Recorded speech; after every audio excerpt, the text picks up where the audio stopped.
Hello. My name is Harry Von Zell. I'm an American citizen of Austrian descent. I was born in the Midwestern state of Indiana a good many years ago. Seems a long time to me. But I wonder how many of you are like me. Now, I've always felt that I've met my responsibilities as an American citizen rather well. And yet, honest contemplation of the past and the present forces me to confess that there may have been some things that I've overlooked, as perhaps have you. It must be quite apparent by this time to any thinking individual that the people of our country and people of other countries all over the world are coming to face a moment of grave decision, a time when we will choose the course of our future. The choice lies between two opposing ideologies. On the one side, socialist communism, vesting total power over the individual within the state. On the other side, democratic capitalism, advocating a people's government and granting to the individual certain rights and freedoms: freedom of thought, of speech, freedom of worship, the right of free enterprise, free assembly, and many other rights and freedoms. Now, it would seem inconceivable to me that any thinking person would voluntarily choose socialist communism, inasmuch as in so doing he divests himself of all individual rights and subjects himself completely to the dictates and the will of whatever individuals may be in control of the state from time to time. To me, that's like signing a blank check and handing it to a stranger without any right of cancellation should it fall into the wrong hands. And yet, in just a few short years, the proponents of socialist communism have succeeded in bringing under their influence or control nearly 40% of the world's people. How has this been accomplished? It's with the fervent hope that together we might find an answer to that question that I ask you to remain with us here for a little while, to look, to listen, and to think.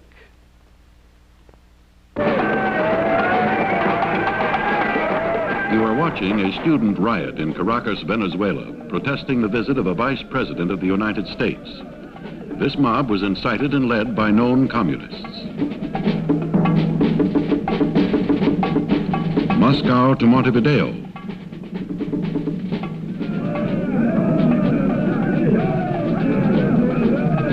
This communist-led student riot in Montevideo, Uruguay, is protesting the visit of a president of the United States. Moscow to Tokyo.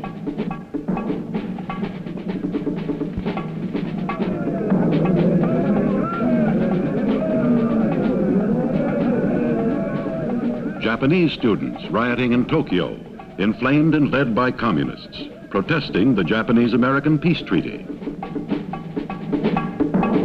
Moscow to San Francisco.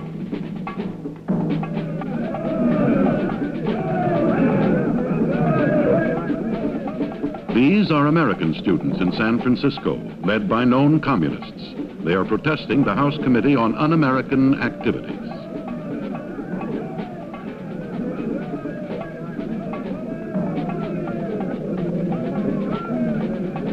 This crisis for Americans is vividly highlighted by the communist accent on youth.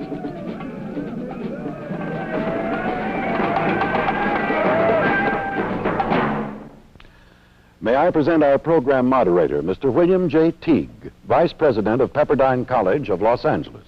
Ladies and gentlemen, this series, Crisis for Americans, is dedicated to you and to the freedoms for which our country stands. This is not a propaganda program. What we show you is based upon facts presented by governmental agencies. These facts, closely studied and analyzed, present a clear pattern upon which the masterminds of Soviet socialist communism build their case for dividing and conquering the world. The youthful mind, eager, quickly stimulated, and idealistically imaginative, is vulnerable to these themes.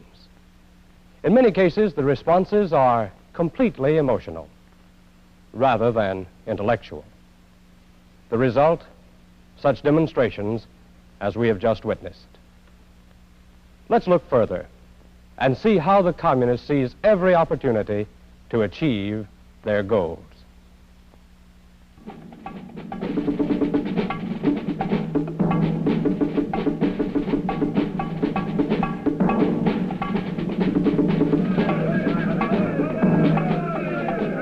The slaying of Patrice Lumumba set off more communist-incited student riots, like this in Cairo, Egypt. At a Kremlin reception for supposed non-communist neutral Premier Nasser, Khrushchev stated, quote, "We are willing to do everything in order to further the complete liberation of colonial and dependent countries," unquote. Moscow to Belgrade.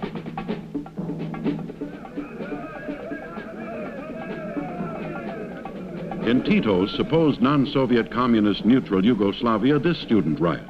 And Khrushchev said, quote, "In this world today, there is a fierce struggle of two ideologies, the socialist and the bourgeois. And in this struggle, there can be no neutrals."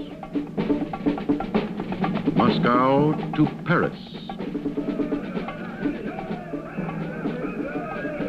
Here another communist-incited student riot, and Khrushchev declared, quote, "We do not want war, but we do not renounce class warfare."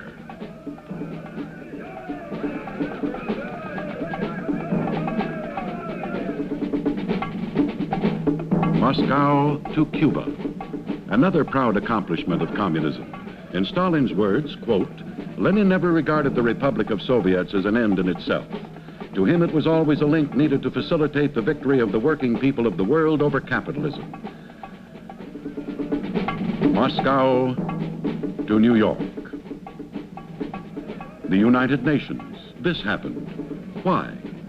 Let us ponder the words of Lenin, one of the founders of communism. Quote, "It is possible to conquer the more powerful enemy by skillfully taking advantage of every antagonism between the various groups or types, by taking advantage of every opportunity of gaining a mass ally. Those who do not understand this fail to understand even a grain of Marxism." Youth will decide the issue of the entire struggle, both student youth and still more the working class youth. A further enlightening statement of Lenin's is, quote, "In our struggle for world domination, America will fall like a ripe plum without a shot being fired." These are the teachings of Lenin, quote, "At the basis of communist morality lies the struggle for the consolidation and consummation of communism. That also is the basis of communist training, education, and tuition."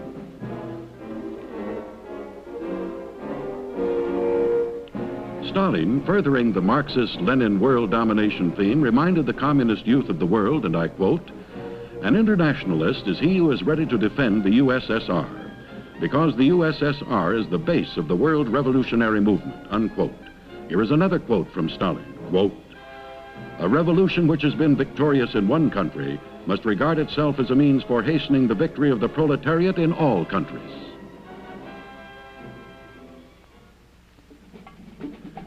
Khrushchev is doing all he can to bury us and achieve in his time the communist world domination goal. On March 21st, 1961, Mr. K told the Soviet people, quote, "We shall be happy when the people of all countries stand under the banner of Marxism-Leninism, and the communist banner shall fly over the whole planet," unquote.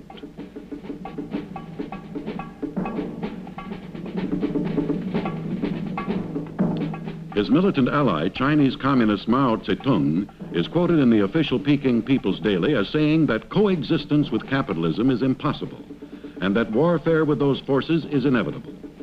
It would appear that whether hot or cold, the war against our society continues unrelenting. Khrushchev's happiness depends upon the political theory that the present form of government in the United States should be changed by force, violence, and other unconstitutional means to a totalitarian form of government where we have a dictatorship.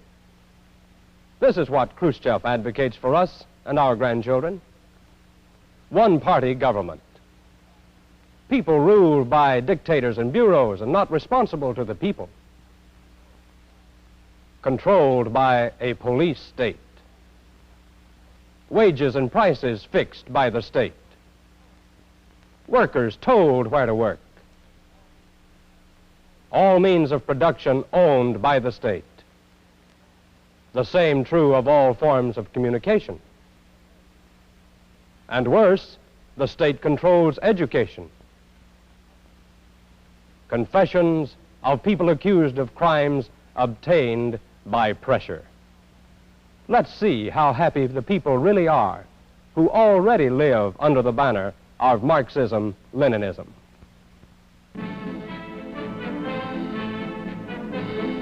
Here you see 50,000 East Berliners, led by their youth, demonstrating for the right of self-determination.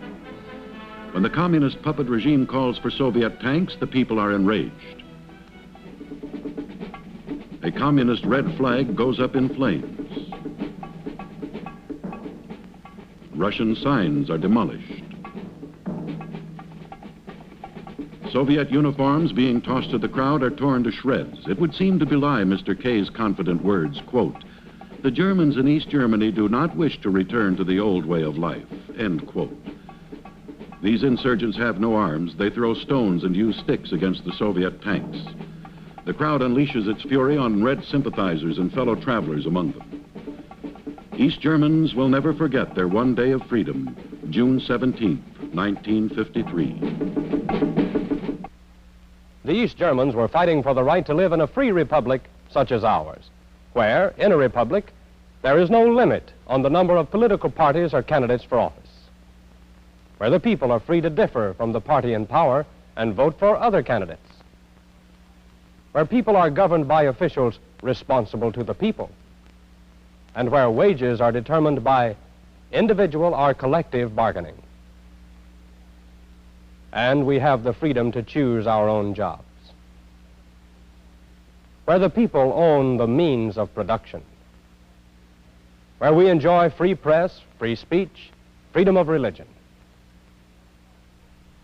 where we have local control of education, and where the courts safeguard personal liberties and private property. Many references have been made to the fact that some Americans, especially young people, may be taking their freedoms for granted.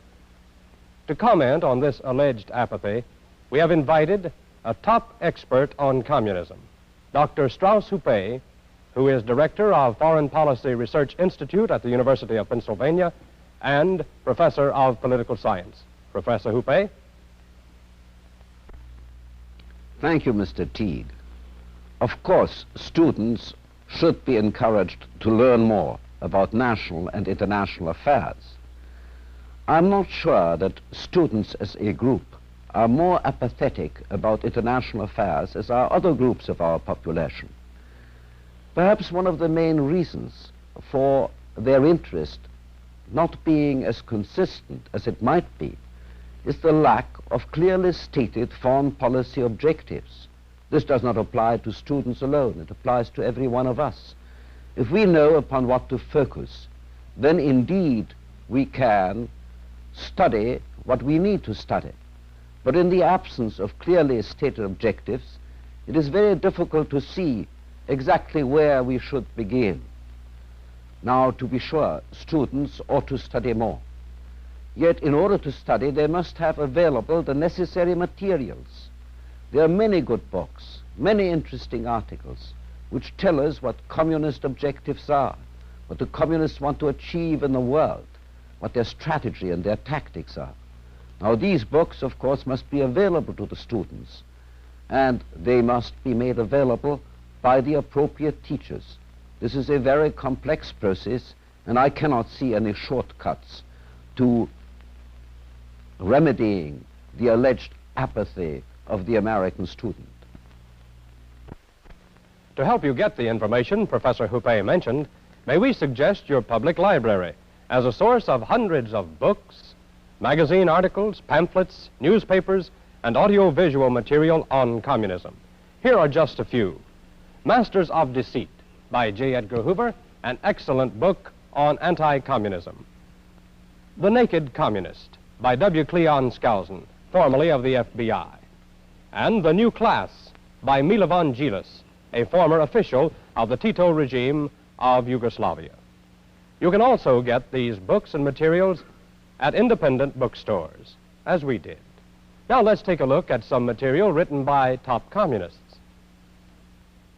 Cuba, Hope of a Hemisphere by Joseph North, publication by International Publishers. North is foreign editor of the Communist Party's newspaper, The Worker. Disarmament and the American Economy by Hyman Loomer, publication by New Century Publishers. Loomer is educational secretary of the Communist Party USA. And Campus Rebels by Al Richmond, executive editor of The People's World, the Communist Party's West Coast publication.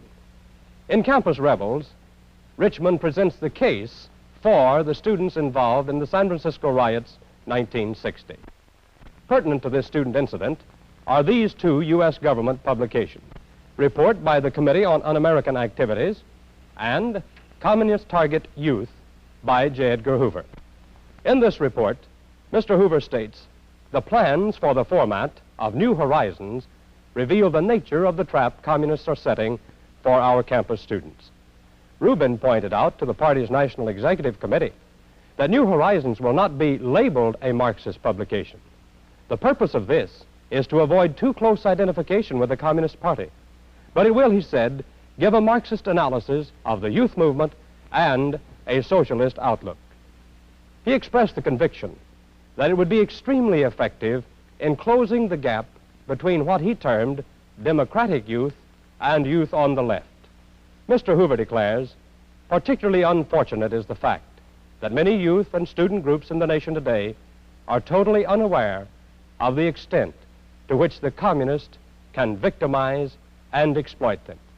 Communist Target Youth and the 1960 annual report by the Committee on Un-American Activities are two of the many pamphlets you can get from your government printing office.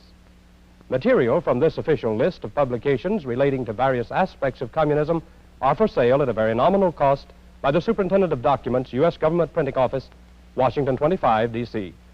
Typical of other booklets is Guide to Subversive Organizations and Publications. Presently being revised, it is helpful in identifying communist and Communist Front organizations. For another aspect of the communist accent on youth, J. Edgar Hoover, in his Communist Target Youth, says,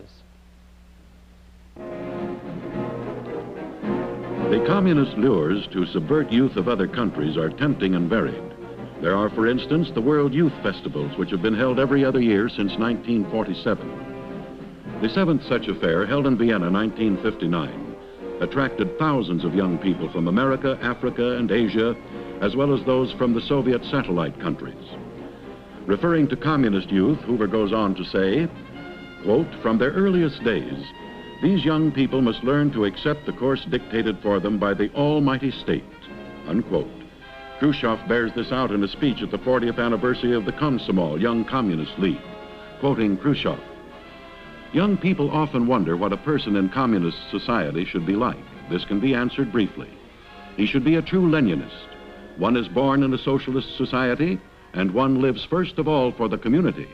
Therefore, private affairs, thoughts, and deeds must be subordinated. In this communist-sponsored rally, youth is gathered from all over the globe. In contrast to the rigid control the Russians exercise over their students and youth, ours enjoy liberty and freedom of thought, freedom of choice, and freedom of self-determination. What do our students really know about the basic freedoms and opportunities of the American way of life? For a shocking report on how we look to our enemy, here is Dr. William E. Mayer, Major in the United States Army, foremost authority on communist brainwashing and a top psychiatrist. I'm going to read excerpts of a report which is an evaluation of the nature of the average American soldier, as seen by the Chief of Intelligence of the Chinese People's Volunteer Army in North Korea several years ago. I quote, based upon our observations of American soldiers and their officers captured in this war for the liberation of Korea from capitalist imperialist aggression, the following facts are evident. There is little knowledge or understanding, even among U.S. university graduates, of American political history or philosophy, the federal, state, and community organization, states and civil rights, freedoms, safeguards, checks and balances, and how these things allegedly operate within his own system. The American is insular and provincial. with little or no idea of the problems and the aims of what he contemptuously describes as foreigners and their countries. The American soldier has weak loyalties to his family, his community, his country, his religion, and to his fellow soldier. His concepts of right and wrong are hazy and ill-formed. Opportunism is easy for him. By himself, he feels frightened and insecure. He underestimates his own worth, his own strength, and his ability to survive. He is ignorant of social values, social tensions, and conflicts. That's the end of the quotation. There are several important things that should be remembered about this document. To begin with, it was written by communists. It reflects their point of view. It was not written as propaganda, but as a guide for those people who were going to operate prisoner of war camps in North Korea. The studies were of soldiers under the worst possible conditions of malnutrition and danger. Now, we have studied in the armed forces ever since that time the nature of the American soldier and ways to improve his quality, and we've come a long way. Recent research in the past year has indicated that the average American fighting man is today more concerned with his duties and responsibilities, both as a soldier and as a citizen, and is better informed about communism than ever before. However, the document still has a certain amount of meaning and importance for Americans. It can serve as a kind of checklist that we can use ourselves. By seeing what it is the communists feel are our greatest vulnerabilities, the big chinks and cracks in our moral armor, we can determine or attempt to whether our family structure today, whether our school system, our churches, the activities of our communities are actually building in to young Americans long before they reach military age, are building in those attributes of a sense of deep personal responsibility, not leaving things to somebody else or to the government to take care of for them. Whether our society is building into our youngsters a genuine, deep understanding of the philosophical basis for this society of free men, the moral basis upon which our country is founded and upon which the preservation of a society such as ours depends. Here is how the freedom and prosperity we enjoy came about. Private property, a natural human right. Private property in the United States guaranteed by the Constitution and laws. Private ownership of land and the means of production. The right to pay interest and dividends for the use of money in order to conduct a business. The right to sell legal stocks and bonds to finance business.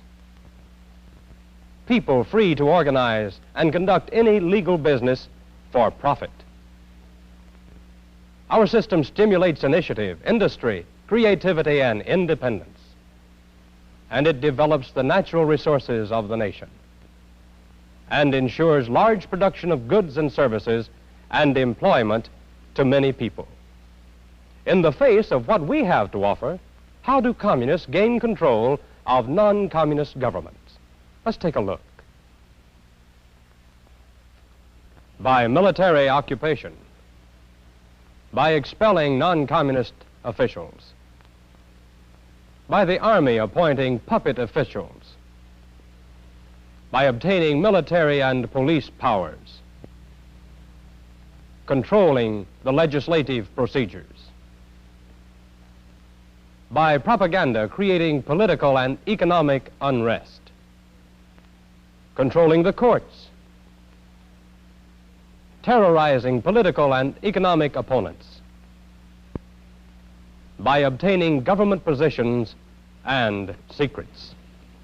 Khrushchev uttered these words: "We respect all peoples and are in favor of each settling for itself which order is better for it."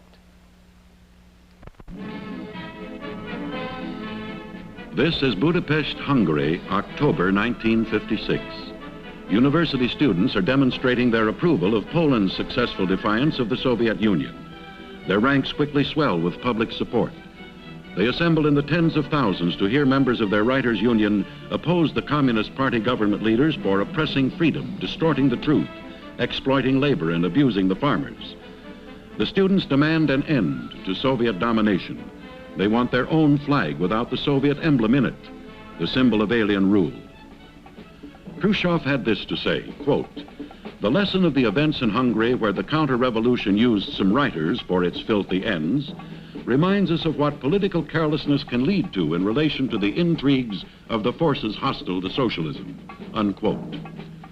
The students post their own program of 16 points, including a demand for a new government to resist Soviet oppression.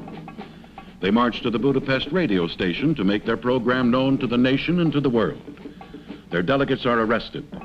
The angry crowd refuses to disperse until their student leaders are free and defied the communist security police open fire with machine guns, not water hoses.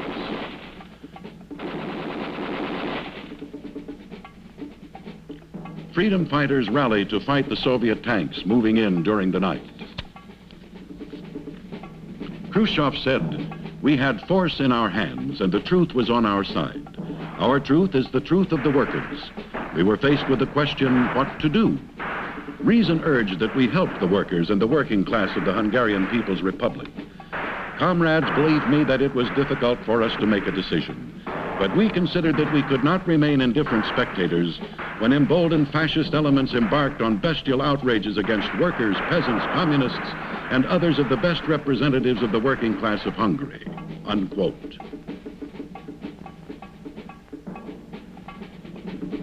Translation, Russians go home. These are Molotov cocktails, a homemade concoction of Russian recipe. They prove most effective against the Soviet tanks. The Russian drive bogs down. The Soviets are forced to lift the siege of the Kilyan barracks, where a hastily organized defense under Colonel Paul Molitor has withstood a violent assault.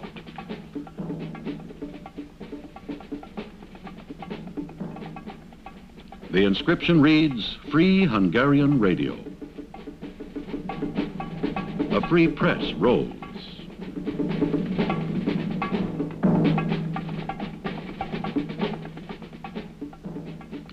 Cardinal Mindszenty, imprisoned for 8 years, sees the light of a great day. We quote Khrushchev, "You think that the communist system in this or that country can be maintained only with the help of our armed forces? I would not fight for such a communist system. The communist system must be based on the will of the people, and if the people do not wish this system, let them establish the way of life they prefer best," unquote. The Soviets start to evacuate themselves from the city and go to great lengths to convince the Hungarian populace that they're getting out for good. Hungarians make a holiday out of seeing the families of Soviet officials leaving the city bag and baggage. Hungarian army soldiers and freedom fighters rejoice in their victory. Here is János Szabo, one of the citizen heroes to emerge from the revolution. Minister of State of the new government, Kilde, and Molitor, now a major general, are invited to the headquarters of the Soviet High Command to discuss the withdrawal of the Soviet troops. It's a trap. Molitor is never to return, and the Hungarian army in Budapest is left without a commander.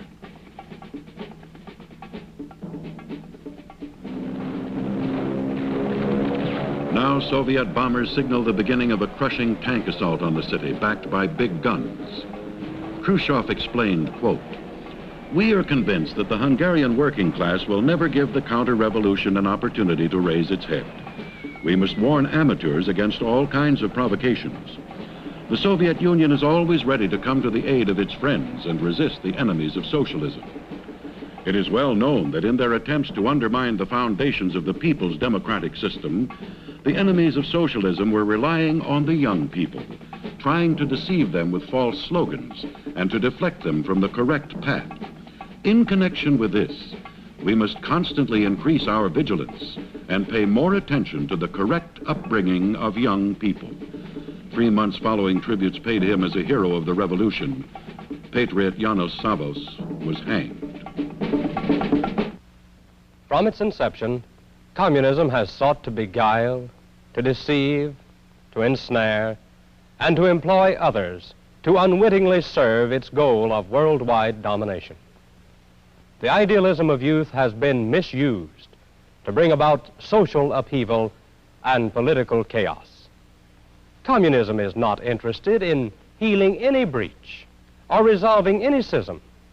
Rather, it agitates, foments, and exploits human problems. Of course, in America, we have the freedom to dissent and to criticize existing policies so long as we follow legal processes. This freedom of speech and expression is a precious part of our free society. We must not carelessly use this freedom, thus weakening or destroying the system that makes it possible. The most powerful evidence of the unparalleled advantages and values of our American system is the freedom it allows its own critics. Let's keep it. One nation, under God, indivisible, with liberty and justice for all. Our purpose, I believe, is quite clear. It is to seek a greater awareness among us of the true nature and the true goals of those forces we oppose, to clarify and to reveal the methods by which they would hope to further those goals. As I said at the beginning of this subject, I believe the time of choice is imminent. No one can deny you the right to choose that which you want for yourself, for your children, and for your grandchildren. We ask only that you inform yourself as completely as possible, so that if and when you make your decision, you do so with the full realization of what it portends. Thank you.